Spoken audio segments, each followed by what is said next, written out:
जय श्री कृष्ण। गरीब घर की बहू बनी कलेक्टर।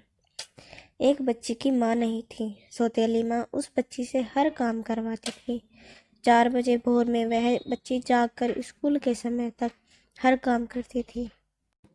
उसके बाद स्कूल जाती थी। सौतेली माँ अपने बच्चों को टिफिन देती थी, लेकिन उस बच्ची को टिफिन भी नहीं देती थी। लेकिन बच्ची को कोई ऐतराज नहीं था। पिता कभी महीने में कमाकर घर आता था। उस बच्ची की सौतेली माँ काफ़ी मान जान करने लगती थी। पिता के जाने के बाद फिर वही कार्य करवाती थी। बच्ची पढ़ने में तेज थी। धीरे धीरे बड़ी हो गई। पिता को विवाह की चिंता सताने लगी। एक दिन बच्ची के पिताजी बिटिया की शादी की जिक्र कर दी। सौतेली माँ ने कहा कि हमारे रिश्ते में एक लड़का है, दहेज भी नहीं लेगा, थोड़ा गरीब है, परिवार ठीक है। लड़की चूंकि पढ़ना चाह रही थी, लेकिन जबरदस्ती मंदिर में विवाह करके उसे उसके ससुराल भेज दी।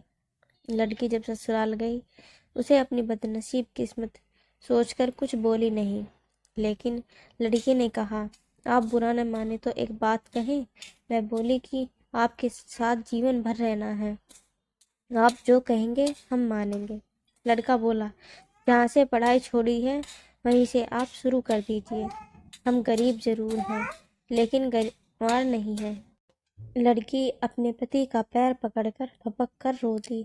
लड़का दिन रात मेहनत करने लगा। लड़की दिन रात पढ़ाई में मन लगा दी।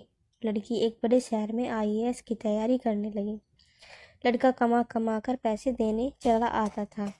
लड़कियों के हॉस्टल के बाहर मिलकर पैसा दे देता था और फिर पुनः घर वापस चला आता था। लड़की आईएएस में सेलेक्ट हो गई। वह आईएएस की ट्रेनिंग पर चली गई और किसी दूसरे प्रदेश में डीएम बन गई। संयोग से लड़का पता लगाकर जब वहां पहुंचा तो लड़की की सारी व्यवस्था देखकर लड़का खुद शर्मिंदगी खाने लगा और वह मन बना लिया कि हम खुद इनके जिंदगी से दूर हो जाएंगे। लड़के की माँ की तबीयत खराब थी। लड़का हफ्ते भर से मिलने के लिए प्रयास कर रहा था, लेकिन कोई मिलने नहीं दिया। ठंड का मौसम था। डीएम साहिबा का कंबल वितरण का होर्डिंग लगा था। वो भी सवेरे से लाइन लगाकर खड़ा हो गया, जिसमें 5 गरीब चुने गए।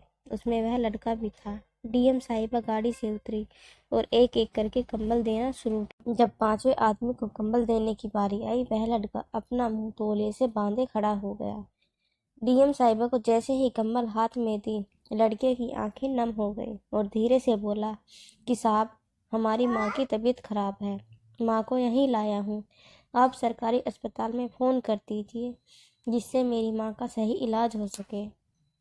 डीएम साहिबा आवाज़ को पहचान ली और हाथ पकड़कर फपक कर रो पड़ी और बोली कि आप कब आए, मुझे बताए क्यों नहीं? माँ जी कहाँ हैं? उसने इशारा किया। इतने में मैं खुद चल दी। अपनी गाड़ी में सबको बिठाई, अपने आवास ले गई। तत्काल सबके ठंड के कपड़े खरीद कर लाई। लड़का बोला कि आप बहुत बड़ी अधिकारी हो गई हैं। तो वह बोली कि ये तो क्या हुआ, आप हमारे पति थे और हैं। आप लोग को हम कैसे भूल जाएंगे? आप मेरे लिए दिन रात मेहनत किए। आपकी देन है कि मैं यहाँ खड़ी हूँ। यह सुन लड़के की आंखें नम हो गई। इतने में डीएम साहिबा की अपनी आंखों के आंसू रोक न पाई और अपने पति गले सिमट कर रो पड़ी और अपने परिवार के साथ रहने लगी। Thanks for watching. अगर आपको ये वीडियो अच्छी लगी हो तो please like, share and subscribe my channel और कमेंट करके ज़रूर बताना।